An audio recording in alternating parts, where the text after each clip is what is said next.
My dear student, welcome to my LLTC YouTube channel. आज इस lecture में discovering Tut the saga continue का जो रहस्यमयी स्टोरी है उसको डिस्कस करेंगे और आप हमारी भावनाओं को समझिएगा। इस चैप्टर की जो भावना है, क्या कहना चाहता है, इसको समझना है। तो एक बार मैं आपको पिछले लेक्चर का रिवाइज कराना चाहता हूँ। पिछले लेक्चर में हम लोग ये देखे थे कि जो हावर्ड कार्टर थे, ब्रिटिश आर्कियोलॉजिस्ट, उन्होंने जब ट्यूट के टूम को खोज किया था तो खोज करने के बाद उनके साथ फ्यूनररी ट्रेजर मिला था और ट्रेजर में वो 3 सॉलिड गोल्ड कॉफिन मिला था। फर्स्ट में ट्यूट के मम्मी को रखा गया था, सेकेंड जो था उसमें श्राउड से लपटा हुआ था और थर्ड जो था उसमें फ्यूनररी ट्रेजर, दैट मीन वो खजाना छुपा हुआ था। ये हम लोग देखे थे और आज हम लोग देखने वाले हैं अनदर रिविलेशन। और दूसरी बात क्या सामने आती है ये हम लोग पता करते हैं।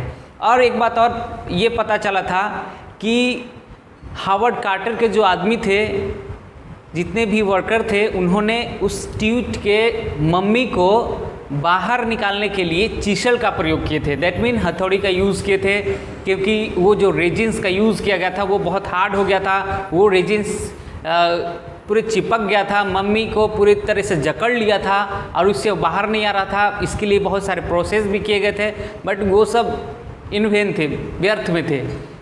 तो क्या होता है कि उन्होंने चीसल अवे करते हैं और फिर उसको क्यों किया गया था? उसको CT स्कैन के लिए किया गया था। दैट मीन CT स्कैन उस मम्मी को, ट्यूट के मम्मी को ये पता करना था कि आखिर ट्यूट का मृत्यु कैसे हुआ था। ये भी हम लोग इस चैप्टर में देखने को मिला कि ये जो CT स्कैन करने के दौरान वो CT स्कैन मशीन जो था वो बंद हो जाता है। दैट मीन वो CT स्कैन मशीन ख़राब हो जाता है। इसके पीछे एक वजह था। वजह क्या था कि ट्यूट के टूम पर एक कर्स था, एक अभिशाप किया हुआ था कि अगर कोई भी इस मम्मी को अगर डिस्टर्ब करता है, उसके जो सोए हुए हैं उनको जगाने का प्रयास करता है, तो वो उनको मृत्यु का सामना करना पड़ेगा। दैट मीन यही वजह था कि वो कहीं ना कहीं ये कारण बन रहा था जिसके वजह से जो CT स्कैन मशीन था वो ख़राब हो गया था। और एक वजह था ये भी था कि हावर्ड कार्टर और उनकी टीम बहुत दिन बाद जब ये डिस्कवरी हुई थी, इसके बाद उनकी टीम और हावर्ड कार्टर को रहस्यमय तरीके से मृत्यु भी हुआ था। तो कहीं ना कहीं ये एक रहस्य था, ये एक रहस्य बना हुआ भी है। और वहाँ पर अब कुछ ऐसे जो मम्मी प्रोजेक्ट चलते थे वो बिल्कुल बंद हो गए। तो आइए हम लोग ये देखते हैं अनदर रिविलेशन कि क्या दूसरा और जो रहस्य सामने आता है वो देखते हैं। As the archaeology changed with the advent of time, समय गुजरने के साथ जो आर्कियोलॉजी हैं वो उनका जो सोच है वो बिल्कुल बदल गया। पहले लोगों का ये सोच था फ्यूनररी ट्रेजर पाना, मतलब वो टुम्ब में जो खजाने छिपे होते थे, वो फ़ैरो जो बहुत धनी होते थे, राजा, उनके पास बहुत खजाना होता था, अपने साथ उन चीज़ों को ले जाते थे क्योंकि उनको आफ्टर लाइफ के बाद विश्वास होता था।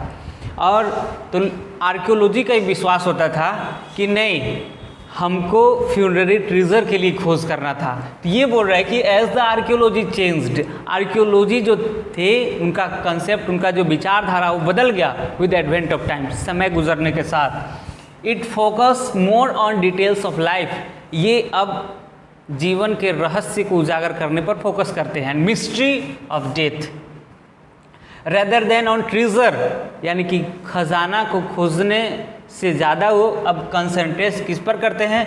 तो मिस्ट्री ऑफ डेथ, ये पता करने के लिए कि भाई किसी भी इंसान का मृत्यु कैसे हुआ। सम 40 ईयर्स आफ्टर कार्टर्स डिस्कवरी, कार्टर का जो डिस्कवरी हुआ था, हावर्ड कार्टर, यही कार्टर की बात हो रही है। तो 40 साल बाद इन 1968 कार्टर जब से इसकी डिस्कवरी किए, इसके 40 साल बाद क्या हुआ है, a startling fact was revealed, एक चौंकाने वाला तथ्य उजागर होता है in the discovery of an anatomy professor. Anatomy क्या है कि the study of internal features of living organism is called anatomy. तो एनाटॉमी के जो प्रोफेसर हैं उन्होंने डिस्कवरी करने के बाद who had x-rayed the mummy, यानी कि एनाटॉमी के प्रोफेसर जिसने मम्मी का एक्सरे किए थे, मम्मी का अभी एक्सरे हुआ, तो एक्सरे करने के बाद एक स्टार्टलिंग फैक्ट उजागर किए। स्टार्टलिंग फैक्ट क्या था, ही क्लेम्ड, उन्होंने लोगों को बताया, क्या बताया, दैट द ब्रेस्ट बोन, कि breast bone and the front ribs of the mummy were missing, कि जो मम्मी है, ट्यूट के जो मम्मी है उसका फ्रंट रिब्स और ब्रेस्ट बोन क्या था, गायब था। इट गोज़ टू सजेस्ट, और ये सजेस्ट कर रहा होता है क्या, दैट ट्यूट में नॉट हैव डाइड, कि ट्यूट की नेचुरल मृत्यु नहीं हुई है, ट्यूट की प्राकृतिक मृत्यु नहीं हुई है, बल्कि he could have been murder, Tut की मृत्यु हुई है, ट्यूट की क्या हुई है, मृत्यु हुई है। तो ये हम लोग देखें कि अनदर रिविलेशन क्या है कि ट्यूट की नेचुरल मृत्यु नहीं हुई है, बल्कि क्या हुआ है, उसका मर्डर किया गया है। द ट्यूट्स फैमिली हिस्ट्री, अब हम लोग जानेंगे कि ट्यूट्स का फैमिली हिस्ट्री क्या था, ट्यूट के जो फैमिली का इतिहास है उसको जानते हैं। एमेनहोटेप III ट्यूट्स ग्रैंडफादर, ट्यूट के ग्रैंडफादर हुआ करते थे कौन, एमेनहोटेप III, ruled for almost 4 decades, जिन्होंने 40 सालों तक राज किया during the 8th dynasty golden age. और ये कह रहा है कि 18th डिनेस्टी था ये, और इनकी समय को गोल्डन एज कहा गया। दैट मीन उस समय जो प्रजा थे वो काफ़ी सुखी संपन्न होंगे, और वो जो सिस्टम लागू होगा वो प्रजा के भलाई के लिए होगा। सो उनकी जो पीरियड था उस पीरियड को गोल्डन एज कहा गया। He was succeeded by his son, और उनका उत्तराधिकारी कौन हुए, उनके सन हुए, जिसका नाम क्या पड़ा, एमेनहोटेप IV, who pioneered one of the odd periods in the history of ancient Egypt.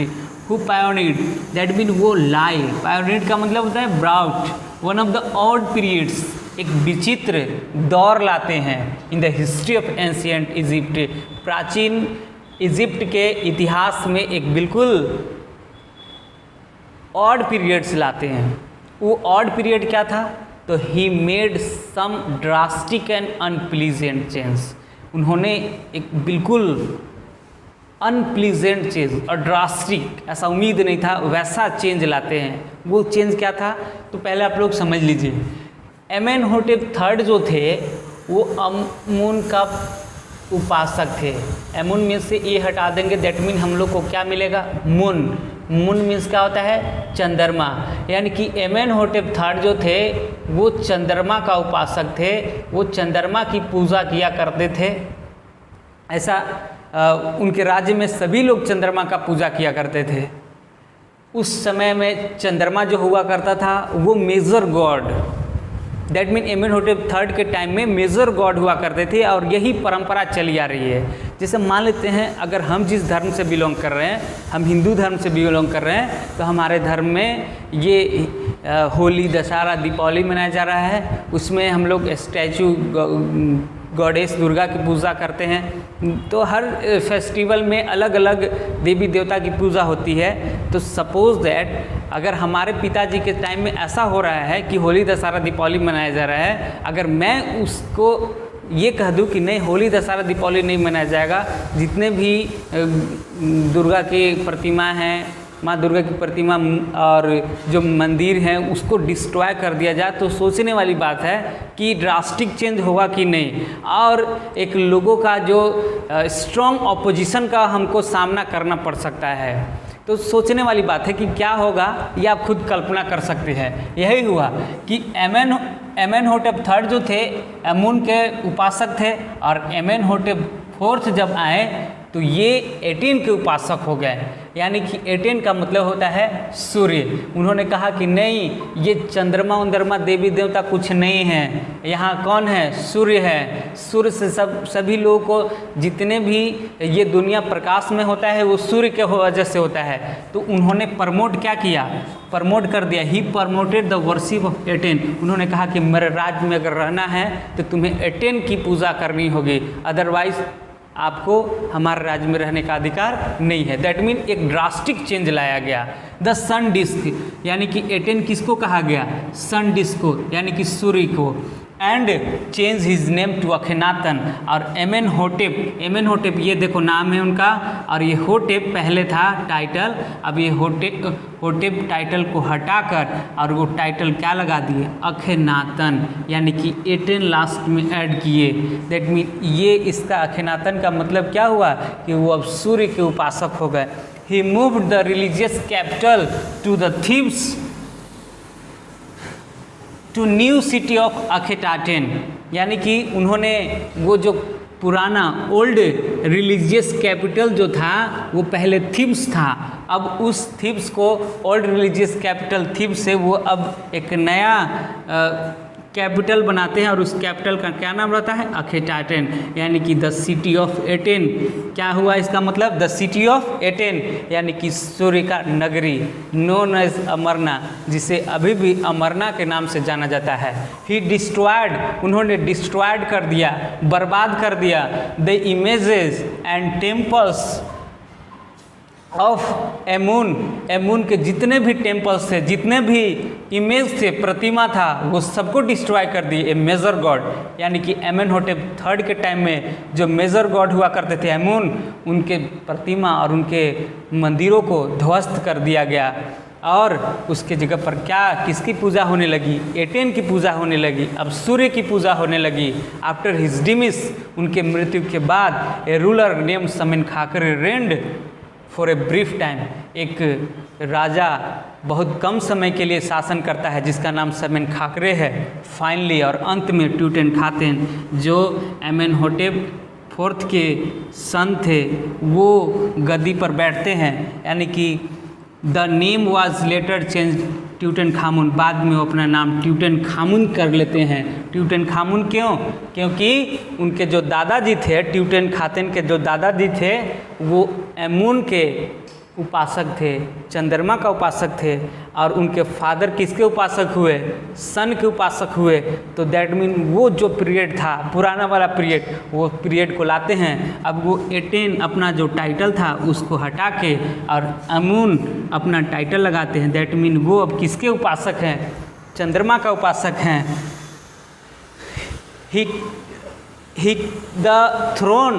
He took the throne and restored the old one destroyed by his preceders, यानी कि उस रिस्टोरेशन पीरियड को लाते हैं। दैट मीन उनके दादाजी का time जो system चला आ रहा था उस सिस्टम को लाते हैं। और फिर उन्होंने ही रेंड फॉर अबाउट 9 years, और वो मात्र 9 सालों तक राज्य करते हैं। और 9 साल तक राज्य करने के बाद उनकी एक रहस्यमय तरीके से मृत्यु होती है। आपको रहस्यमय तरीका बताए हैं कि उनका जो फ्रंट रिब्स था और ब्रेस्ट बोन था उनका गायब मिलता है। दैट मीन ये लोग अंदाज़ा लगाते हैं कि शायद ये जो ट्यूटनखामुन थे उनका कहीं न कहीं नेचुरल मृत्यु नहीं हुआ है, बल्कि उनकी हत्या हुई है। और हत्या के पीछे बहुत सारे कारण हो सकते हैं। शायद उन्होंने रेस्टोरेशन पीरियड लाया, इसके वजह से ऐसा हो सकता है। तो इसी के वजह से ये एक रहस्य बना हुआ था कि भाई इतना अच्छा काम करने के बाद वो जो पुराने रेस्टोरेशन पीरियड को ये लाते हैं, इतने अच्छा उन्होंने काम किया है, तो इतने अच्छे काम करने के बावजूद इनकी बहुत कम उम्र में कैसे मृत्यु हो जाती है। तो आइए पहले आप इसको उतार लीजिए और अच्छे तरीके से देखिएगा। आइए अब हम लोग इसके इम्पोर्टेंट वर्ड मीनिंग को देख लेते हैं जो हमेशा कन्फ्यूज़न पैदा करता है।